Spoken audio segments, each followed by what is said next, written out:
Este año 2020, marcado por el COVID y sus consecuencias, ha quitado lustre a uno de los grandes acontecimientos del año, el 250 aniversario del nacimiento de un ser excepcional, Ludwig van Beethoven. Desde el espacio Luzarra queremos hacerle nuestro pequeño homenaje, pero para ello vamos a hacerlo acompañado de otro genio, Francisco de Goya y Lucientes. Y quizás vosotros os preguntéis, ¿qué pueden tener en común estos dos genios? Bueno, pues vamos a averiguarlo. Francisco de Goya y Lucientes nace en Zaragoza el 30 de marzo de 1746 y en Bonn, Alemania, el 17 de diciembre de 1770, 25 años después, nace Ludwig van Beethoven. Mozart en aquel momento tenía 14 años y Napoleón, que tan importante va a resultar en la vida de ambos, de Goya y de Beethoven, acababa de nacer. Ambos genios atravesaron el barroco, el neoclasicismo y comenzaron a perfilar el romanticismo. Beethoven, por ejemplo, se sentía fascinado por la naturaleza, paseaba al aire libre siempre que podía y empezó a representar toda la magia que ella le transmitía a través de sus composiciones.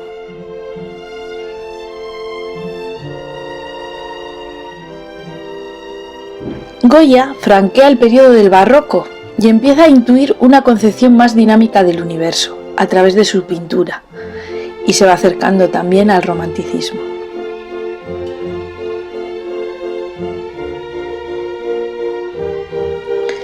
Hemos oído la pastoral, en la cual percibimos esa magia de la naturaleza. Napoleón marcó de manera profunda la vida de ambos. En un primer momento, ambos vieron en Napoleón el germen de un idealismo que liberaría al ser humano y que conduciría sus pasos hacia un mundo mejor. Beethoven escribió su tercera sinfonía, llamada Heroica, pensando en Napoleón, pero luego, decepcionado, la dedicaría como homenaje al héroe en general.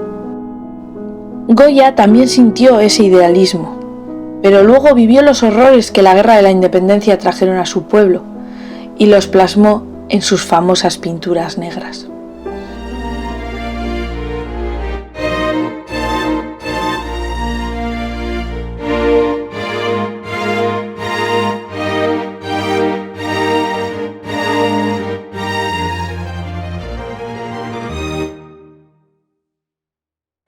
Hemos oído unos fragmentos de la tercera sinfonía de Beethoven, Heroica. Ambos se vieron obligados a exiliarse, Goya a Burdeos y Beethoven se exilió en su casa, donde finalmente terminó sus días solo y abandonado. La vida amorosa de ambos fue distinta.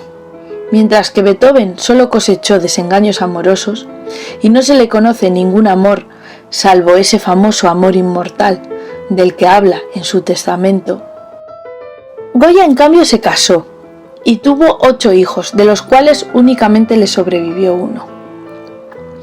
Pero tuvo diferentes amoríos y siempre se especuló sobre el carácter de la relación que tuvo con la duquesa de Alba. Pero, del mismo modo que ese famoso amor inmortal de Beethoven, no tenemos confirmación de lo que sucedió.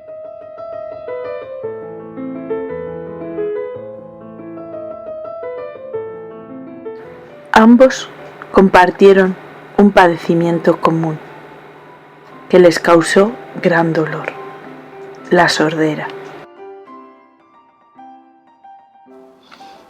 Cada uno lo afrontó de una manera diferente. Goya aprendió el lenguaje de los signos y aprendió a leer en los labios para poder comunicarse con la gente. Beethoven, en cambio, usó toda clase de artilugios y visitó toda clase de médicos, intentando conseguir que su audición no fuera desapareciendo, pero no lo logró. En ambos casos les agrió el carácter y les causó mucha angustia, pero en el caso de Beethoven, digamos que esa angustia fue aún mayor, porque estamos hablando de un músico. Y verse impedido de aquello que era su vida, pues le causó un gran padecimiento y un gran dolor. Me habéis juzgado huraño, obstinado y agrio. ¿Cuántos habéis equivocado? Pensad que desde hace ya 6 años estoy aquejado de un mal sin esperanza, agravado por médicos inexpertos. Decepcionado año tras año en la confianza de poder mejorar, pero obligado a reconocer una enfermedad crónica cuya curación resultará imposible. Dotado de un temperamento vivo y fogoso, amante de las diversiones y del trato en sociedad, me he visto obligado a aislarme, a pasar mis días en la más completa soledad. ¿Cómo habría podido confesar la debilidad de un sentido que para mí tenía que ser mucho más desarrollado que en los demás? De un sentido que en otro tiempo era perfecto en alto grado. ¿Un músico que no oye? ¿Puede nadie imaginar un pintor ciego? ¿Debo así vivir como un proscrito? Apenas alguien se me acercaba, mi angustia era terrible, porque temía que mi desgracia fuera descubierta.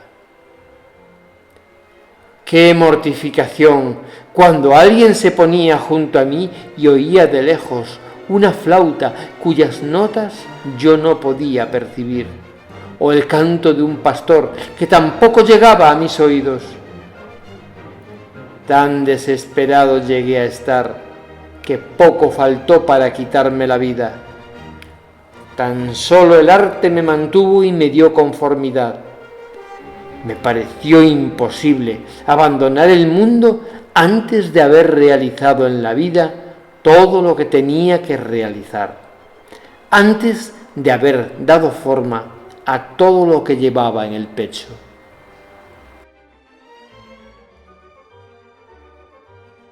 Hemos oído sus propias palabras en una carta que escribió a sus hermanos, en donde les hace partícipe de todo el sufrimiento que le está causando esa sordera.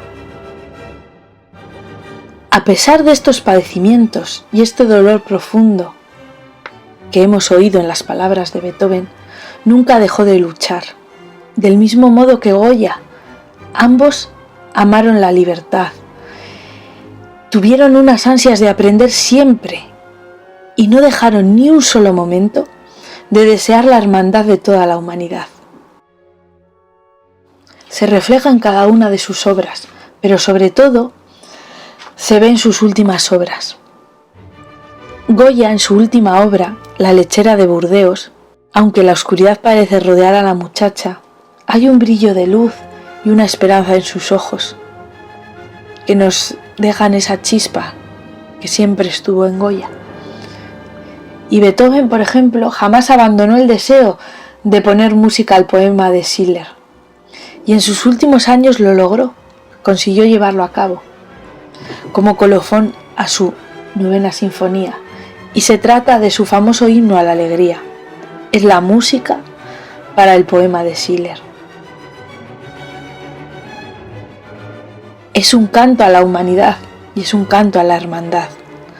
De hecho, en Europa se eligió precisamente este himno a la alegría como símbolo de la Europa unida.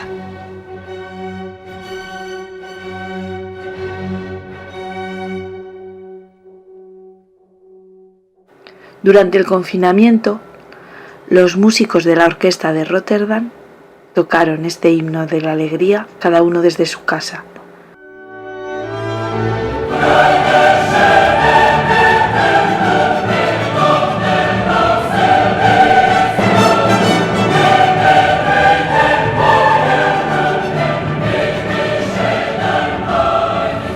Murió Beethoven el 26 de marzo de 1827, en medio de una violenta tormenta, como si la misma naturaleza, que tanto amaba, hubiera querido despedirse de aquel que tanto le había regalado. Casi un año después, el 16 de abril de 1828, moría en Burdeos Goya.